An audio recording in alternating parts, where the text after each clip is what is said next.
You're listening to the Known Legacy Podcast, brought to you by Known Legacy Ministries. For more information, go to knownlegacy.org. Now here's your hosts, Bill and Travis. Hey, Mr. Bill. Hey, man, I was just pouring my coffee really quick. I noticed that. First time listening to the intro music? Yeah, it was. I got a little scared, and so I dipped out for just a second, you know.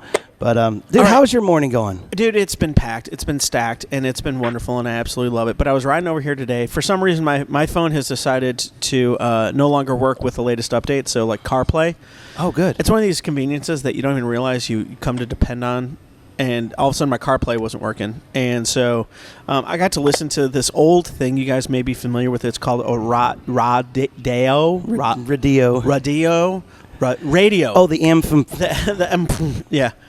And I was listening, and this old great song, which I think is one of the best rock songs of all time, Sabotage, came on. Beastie Boys. Wow, from Beastie Boys. You threw that back. And so I cranked it up, rolled down the windows, felt like I was in high school all over again, and looked completely out of place in Frisco, Texas, rolling around in my Nissan Altima, busting out Beastie Boys, turned up to 11. So my question for you. It goes to 11. It goes to 11.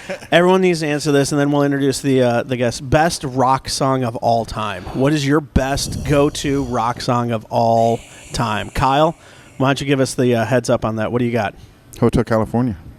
Is that a rock song? I feel like that's a ballad. Okay, Life in the Fast Lane. Okay. Stuck with the same band. Same band. Actually, I would probably go with Bohemian Rhapsody. Ooh. That's a story. I feel like we need a moment now. Scaramouche, can you do the fandango? No one's going after me on that? I was almost going to do it, and I stopped for a second. I'm sorry. What do you got, Bill? Mamma Mia. Man, you know what? There are so many good ones, but I go back to... Don't say Striper. No. Although, you know, Petra. To hell with the devil. To hell with the devil. I would say... So for me, I know it may not be the most one, but the one that came to mind immediately is that intro from Guns N' Roses, Welcome to the Jungle. Yes. You're in the jungle, baby. You know that one? Oh, it's so good. I don't know that one. Do that one again. I need to hear that again. One more time. You're in the jungle, baby. Oh, good gracious. There it is. Fantastic. Thank you. Hey, thank you guys for checking us out. Thanks for staying around already. Known Legacy. Do us a favor. If you can, like us, subscribe us, hit the like button, hit the notification button. It really helps us. Yeah. If what you find is valuable, by all means, share it with family, friends, enemies, pets, animals. It doesn't matter. You can play this on continual loop while you're out of the house through Alexa and or Apple. Yeah, and go and click the like button at the bottom of the screen, too, for us, for the YouTubes. If you want to make a donation to support the ministry, go to knownlegacy.org. You can make a donation there, tax deductible, which is fantastic. Yeah. And we also have a retreat coming up in just a few days called Longshot in LaGrange, Texas. And so you can sign up for that retreat if you're in the Texas area and want to join us. Yeah. You're more than welcome to. And Bill, why don't you tell us a little bit about your book real quick? Yeah. Oh, let me show you this. I'm a little excited. The book is out. Look at that. There it is. It's Kyle. It's going to actually launch on Monday. Monday. Which is really cool. So for those listening, and so by the time you get this, it'll be probably 2 weeks after the launch. But fun fact, I was telling Kyle that it was, so it sounds weird, but 17 years ago, the calendar matched. So whatever today is, a Thursday, today's a Thursday, on this date was 17 years ago. Well, we pulled away from New York 17 years ago on Monday. Really? So literally on the day of the time, 17 years ago, we actually pulled away, and I'm going to launch this book that day. So 17-year journey to find out more than you. More than you. Check it out. More than you. It will be available. I'm super excited. This is just the proof copy. You're not going to get that not for resale thing. But anyways, we're excited about that. It's going to be a good time. But check us out there if you haven't checked it out yet. morethanyobook.com or knownlegacy.org will have the links available, as well as to sign up for the men's retreat. Yep. It's going to be awesome. And as always, if you have any questions that you want Bill and I to wrestle with, we do a hot take right after this, and it's normally released the next week. Yeah. And so you can submit your questions through info@knownlegacy.org and or do it on any Facebook or Instagram post, and we will find them, and we will start to process them, and we will give shout-outs to those who read them. We have a particular set of skills. I will find you. Awesome. It's so good. It's so good. So why don't you introduce us to our guest today? Yes. If he's still hanging on and he wasn't like, I'm just going to get off now because these guys are complete morons. Listen, I met this gentleman years ago when I was actually doing some stuff with Unspoken, and I don't think he even probably remembers because I'm just a little peon kind of guy. But when he walked up, I'm being honest, I could feel and see the Spirit of God on this guy. And then just hearing what he does, I'm going to let him kind of share more of his story, but he has a ministry called Soldiers for Faith. And you can check those out. But, man, they do Bible studies all over the place. It's a great, great ministry opportunity. And literally, the Bible study that I'm on, that I've been on for about 2 years, we have people from the Philippines that call in for this. Really? From Alaska that call in. And, man, the healing and the hope that is brought through these studies, the people that know that they're not alone, some of these people can't even get out of their beds. Some of them are literally bedridden, and they're able to call in and gain hope in this. They have a community that they would never have had if not for Soldiers for Faith. So without further ado, give it up for Kelly. We're so glad to have you. Kelly, thank you so much for being a part of today. Thanks, Bill. Thanks, Travis. I was just getting all caught up with that banter and trying to remember like rock and roll music and what I listened to. Yes. I'm glad you didn't ask me that question. Man. Okay, Well, it's funny you bring that up. So, Kelly, what's your favorite all-time rock song? It is good. It is good. Enter Sandman. Metallica. I almost said that one. Nice. Hush, little baby, don't say a word. I mean, it's talking about prayer, isn't it? No, at this I'm point, just trying to figure out why Bill never had a music career. Well, and I just want to keep throwing out songs to see if Bill can bust out the first lines of all these different songs. I probably can. I had no friends, so it's okay. Anyways, enough about that, Kelly. Exactly. Kelly, tell us a little bit about your mission and ministry, and just tell us a little bit about that. Yeah, who you are. Well, it's funny. You talk about ministry, mission, all that kind of stuff, and I always kind of liken it to a story I heard a long time ago where a guy just was called to ministry, and he just went out and did a bunch of applications in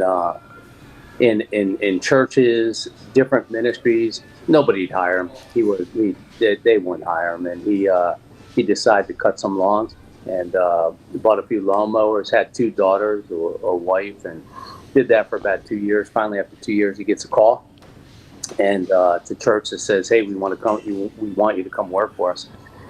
And he goes and he tells his wife, "All right, finally got that ministry call that God gave us." And before he leaves, he goes and sees all the folks that he had lawn mowing contracts with, and old age home, commercial strip mall, residential houses, and he goes to all of them. He says, "Hey, I'm leaving. I got a job in ministry." All those customers said to him, all of them said, "You can't leave us. You've been our pastor for 2 years." Oh, so wow! It's kind of that thing, man, where you're like, what am I doing in ministry? What am I doing in ministry? Looking ahead, and every once in a while, God just says, "Hey, you know what? Turn around," and you look back and you're like, look what God has done.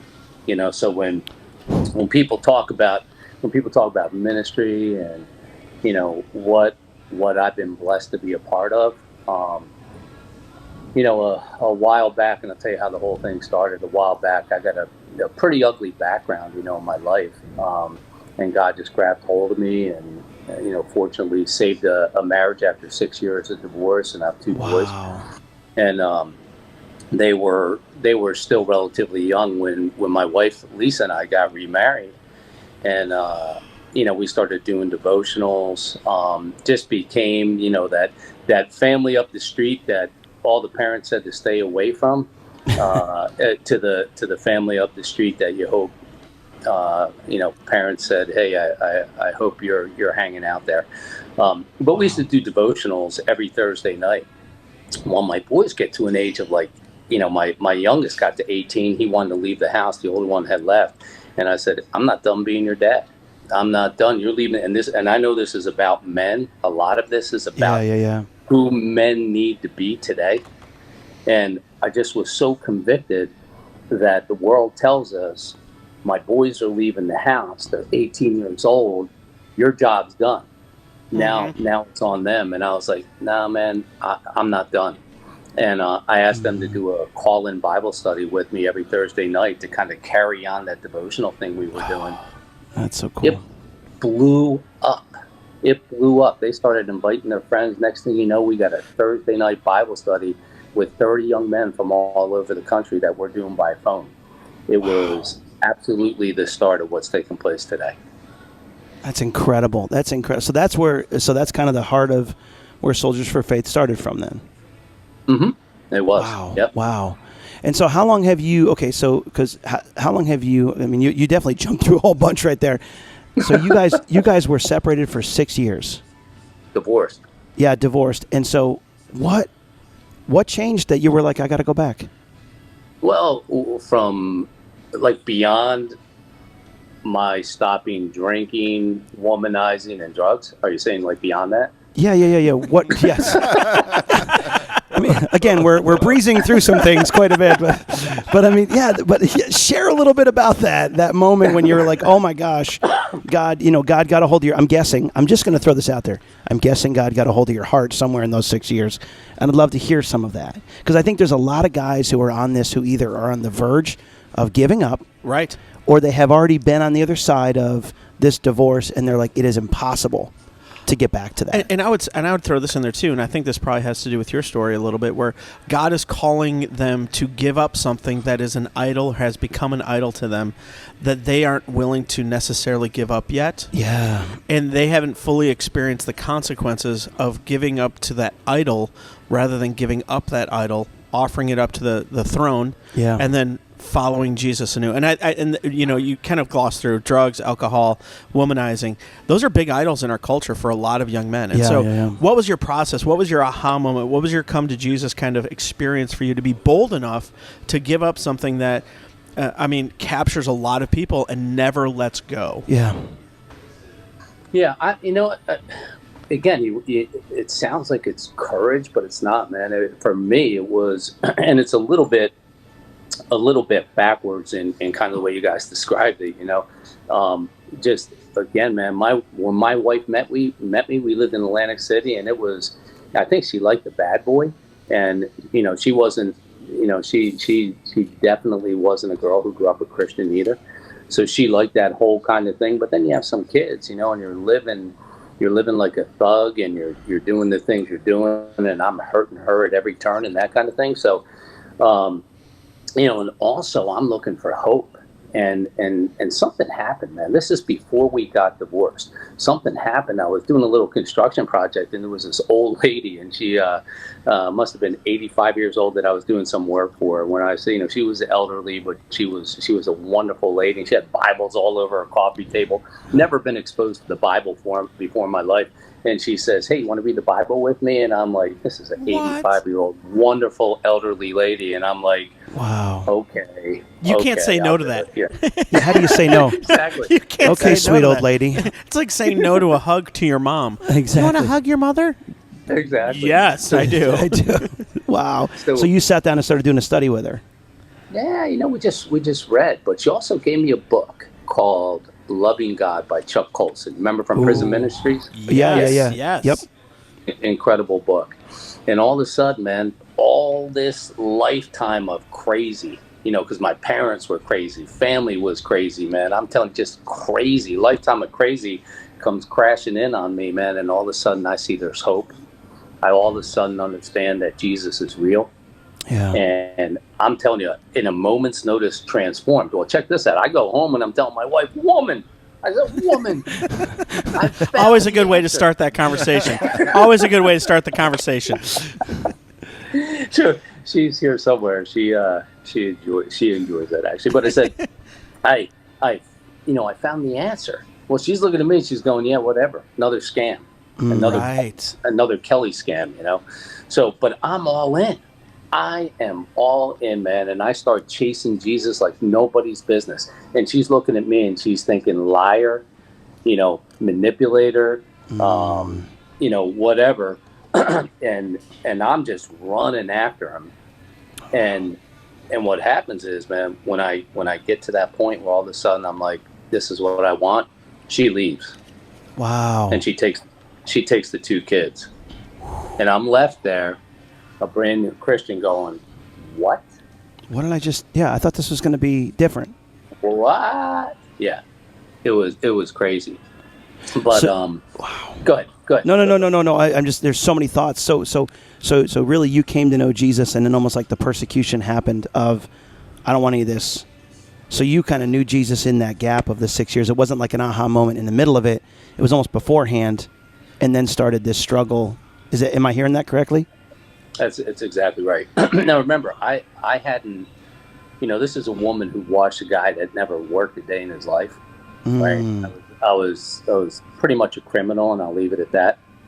And and kind of played the role as a father and a husband, but far from it.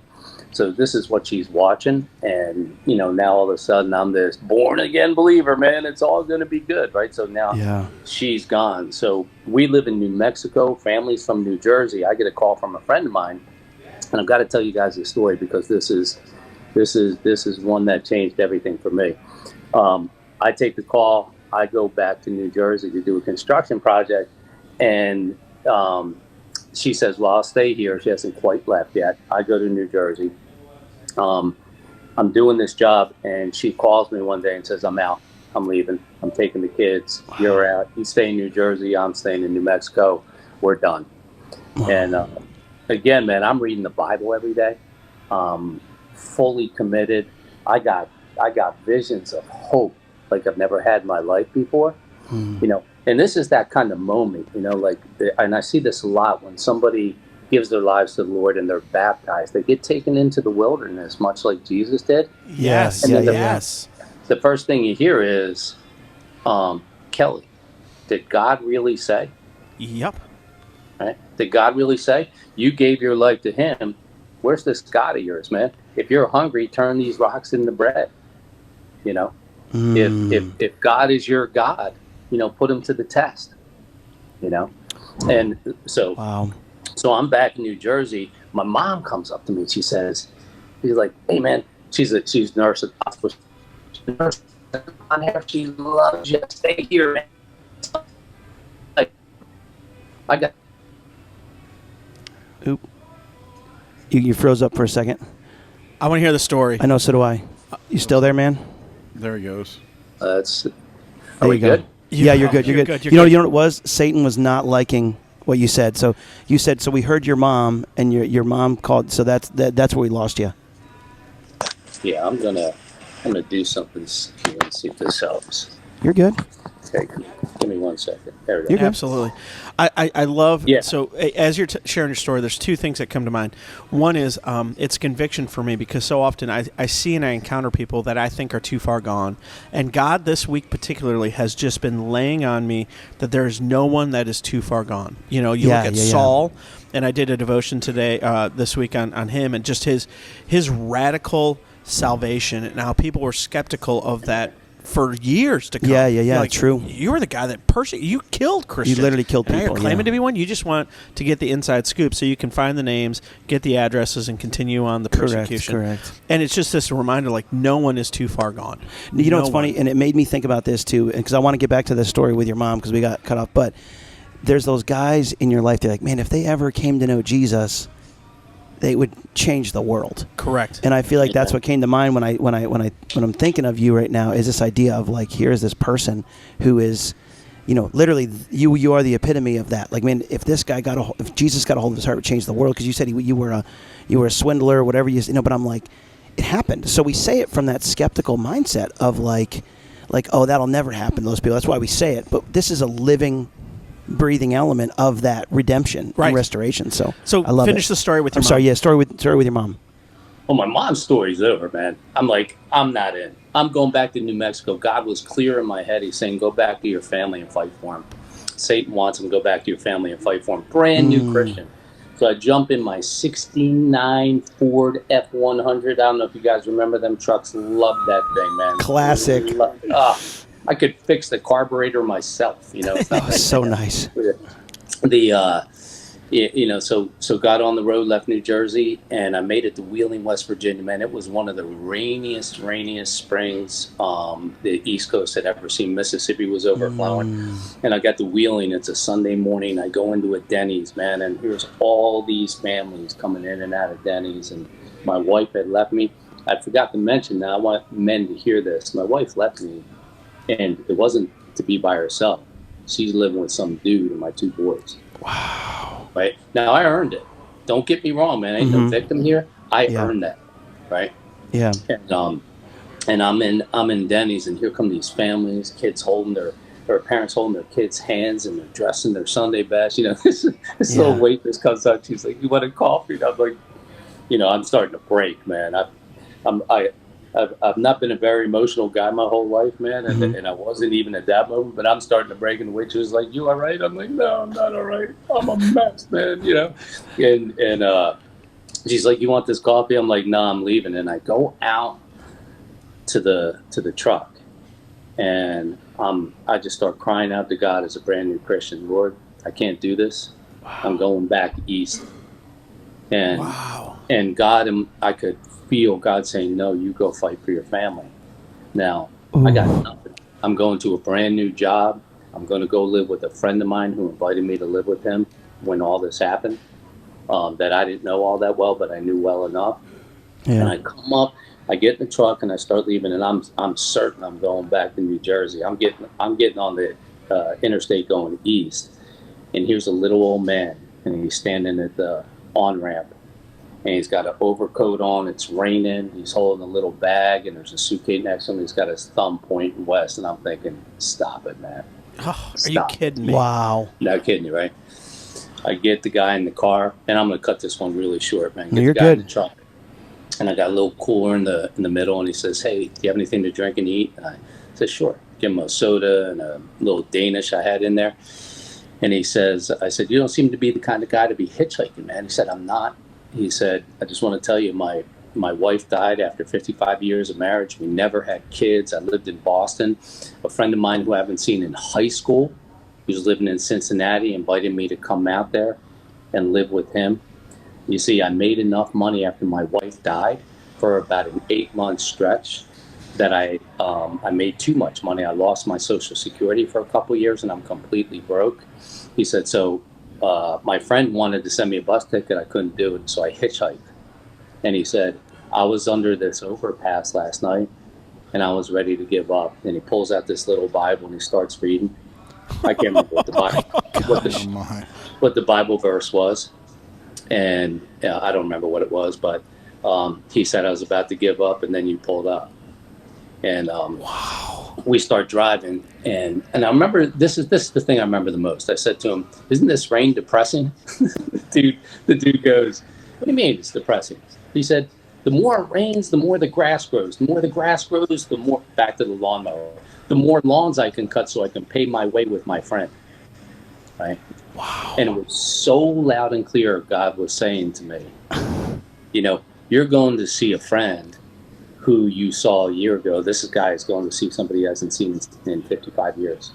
Wow. You're going to a place where your 2 boys are who love you. This man has no children. Wow. You may be separated from your wife, but she's alive. This man's wife is dead. And you're grumbling as you go to fight for your family. Stop grumbling." Wow. And the old man says to me when he gets out, man, I dropped him off in Cincinnati. He gets out. He says, "Hey, give me your number. I'll get in touch with you." And I'm like, "Bro, I ain't giving you my number. I know where you're going. You're going back to heaven, man.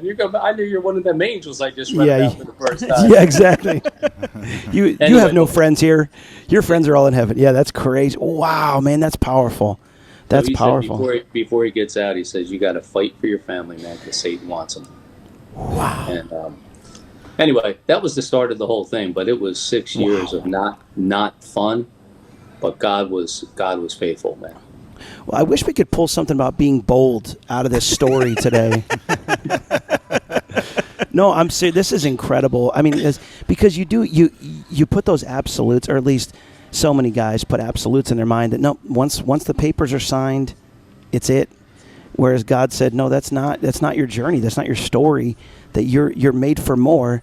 go and fight for the heart of your family. If only there was a book in the Bible, like, I don't know, something in the Old Testament about a man who had to go and pursue his wife who was leaving him, and then, you know, a man like Hosea. That's what it is. That's what it is. It's true though. So phenomenal story. So God has obviously put a calling on your heart and on your life, and He is tenaciously not letting go of you. Fantastic. So encouraging. So now you go through this long journey. You begin dating your wife again. You guys restore your relationship. You're back with your boys. You're feeding them. Now you're doing this. Conversation on the phone with your boys, and more guys are coming in. How does that transition? And what was the bold steps that you had to do to focus on the heart of soldiers and their unique journey of identity, of dealing with PTSD, worth, all of those things that are so near and dear to the guy's heart? How did that come about, and how did you land there? Yeah, I think that's a really good question, because, you know, much like the Salvation Army, it's not necessarily, the ministry isn't necessarily built towards military soldiers, although I see all those parallels in men. And even to the point, I mean, I'm telling you, man, some of the young men today are suffering from life PTSD. You know what I mean? Yes. Yeah. You know, you're like, I mean, they're traumatized, man. You see these young guys, they're traumatized, and there's so much deception going on, and there's so much pulling young men in different directions that this is about calling young men to know there's truth, and that we all as men have purpose. Yeah. And that if we seek God and we seek His truth. And I will say this, I know I'm kind of all over the place here. But no, you're great. You're great. I want to go to this point, is that I think that is the biggest challenge with young men today, is a lack of purpose. Yes. Right? Yes. We all have and it's not even about restoring my marriage. It's not about all of those types of things. It's about, what is my purpose that God had called me to, and saying, yes, Lord. And all of those other things, the restored marriage, you know, my boys, now 5 grandchildren, a high school dropout becoming a business leader in multiple businesses. Those are all the things that are added, that are promised to us in Colossians 3. I mean, this is mind-boggling, man.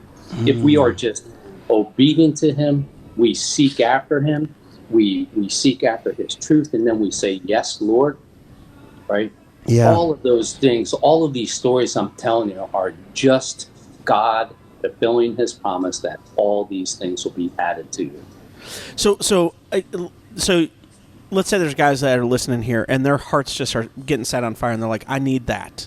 How would they be able to tag into you and what you're doing on a regular basis? Is it just a call-in number? Is it a Zoom? Do they need to go to a website? Like, how would they get connected to you and begin to sit at your feet and discover the purpose that God has for them? Yeah.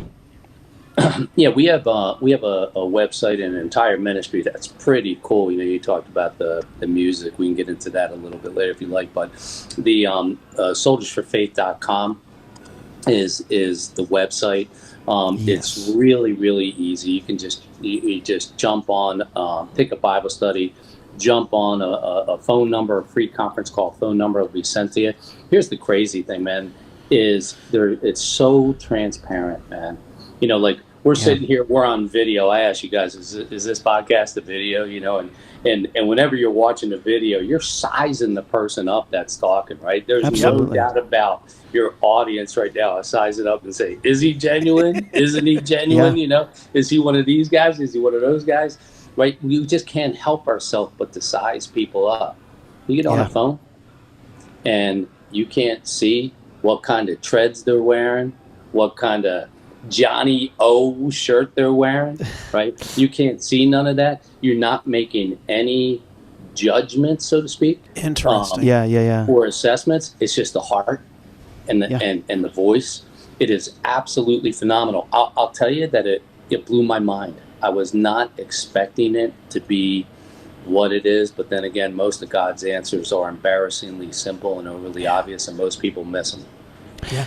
You know, and brilliant. I love that he had, so we have the Bible studies, and you also do these at-home concerts. You just did one on Wednesday with Chad and Unspoken. Nice. And so, but these are, essentially free events. I mean, it would be a blessing that people would give a donation, because you literally get a full-on, concert, and you can be in your pajamas in your living room and hear guys like Mac Powell, hear guys like We Are Messenger and Chad and those kind of guys, and Unspoken and those guys.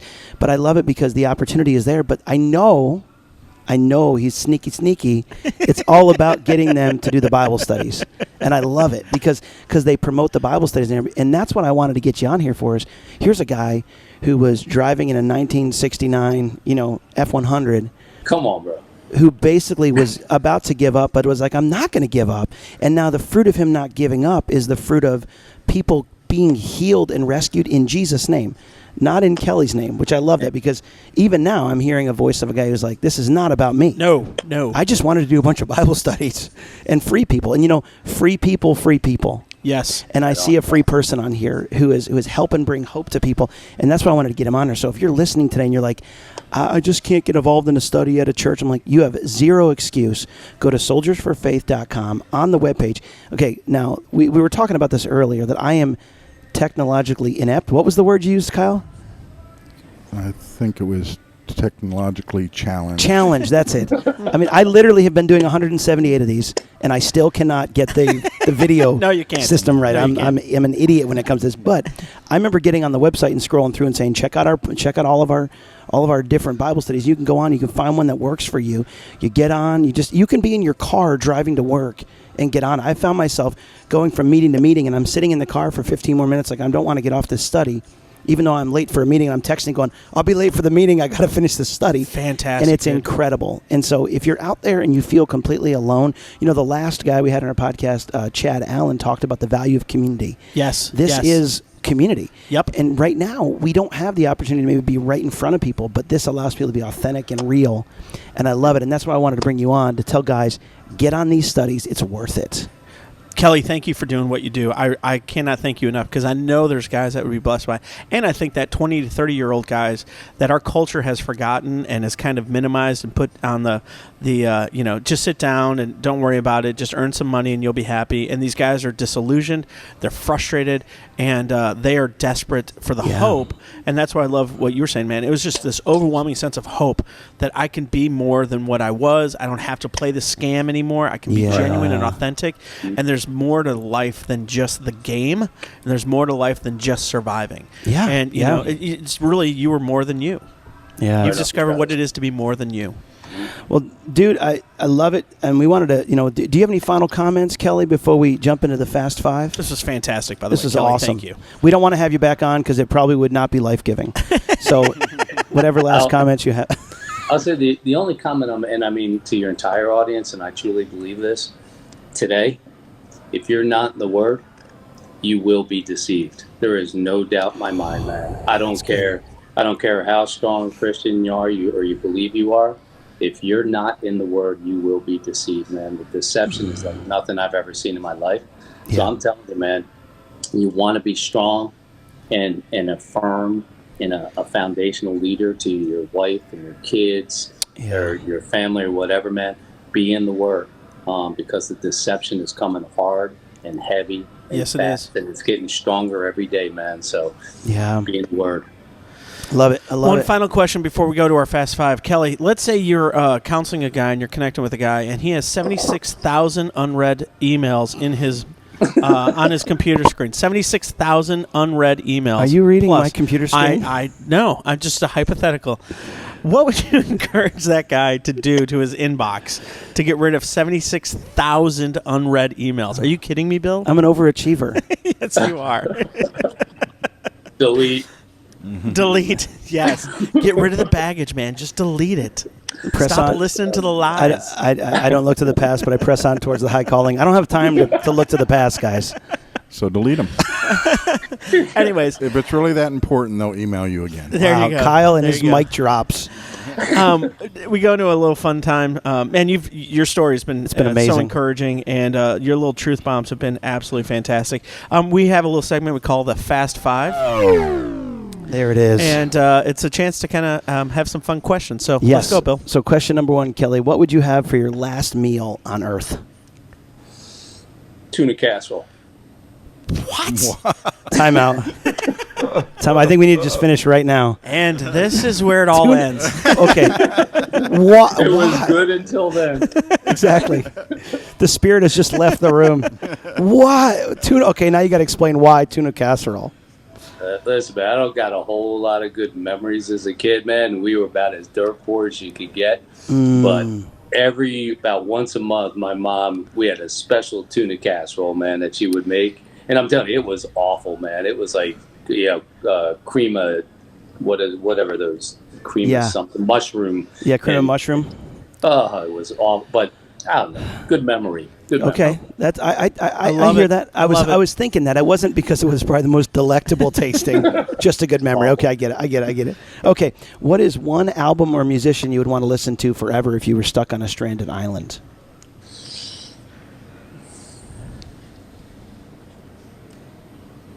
I got nothing, man. It's just I kind of go with the generations, but I'm stuck in this generation, man. I got to tell you, I just like the vibe Brandon Lake throws out there, man. Okay, Brandon Lake. Okay. That's the second time that we've kind of had him referenced. We've had a Brandon Lake reference before. I feel like he needs to be in my regular rotation now. I know. I got to figure that out. I like it. All right. So, what's your guilty pleasure? Cigars. Okay. Yeah! Boom. So we'll have you on next week. This is great. Okay, what is one word your wife would describe you as? Surprising. Okay. Why is that?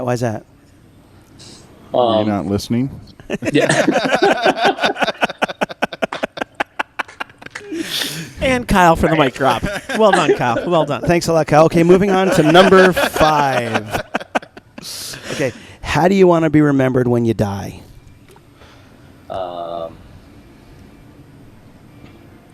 That others meant more to me than that others meant more to me than anything else. Wow, that's cool. That's fantastic. Okay, there's one more bonus question. I don't know why we call it Fast 5, because I've got ADD and I want to add one more. But bonus question: what biblical character would you want to have lunch with? Not Jesus.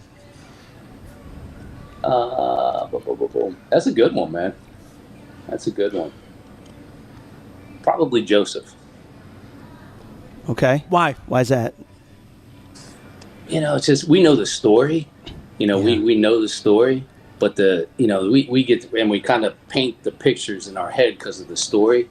But I'm so sure, man, that the dude, there's the in between stuff that would be so fun to hear, man. Like, yo, bro, when you were in that prison and that dude shanked you, man, and didn't talk to Pharaoh about what you wanted him to talk to you about, man. You know, did you want to whack him?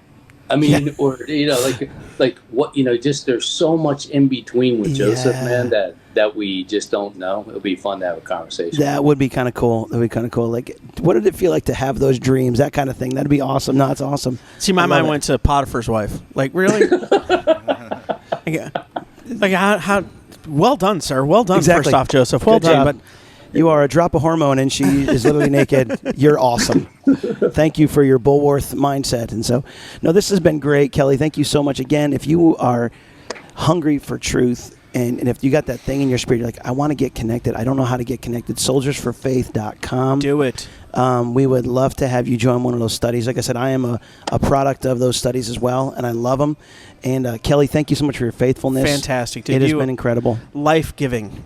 And we will conversation. We will continue to. We're going to have you on again, because I know there's so much. We literally stopped at coming, his wife, and he's like, oh, and by the way, I did all this other stuff too. We didn't even get into the how you started the ministry and the design, all that. But I love the boldness that you took to pursue the heart of you. This has been a theme this year of pursuing the heart, being bold to step out, fighting for your family. Yeah, fighting for the heart of your wife, fighting for your family. Yeah, and even though that journey may be harder than you could even imagine, it is worth it. I love it. It is worth it.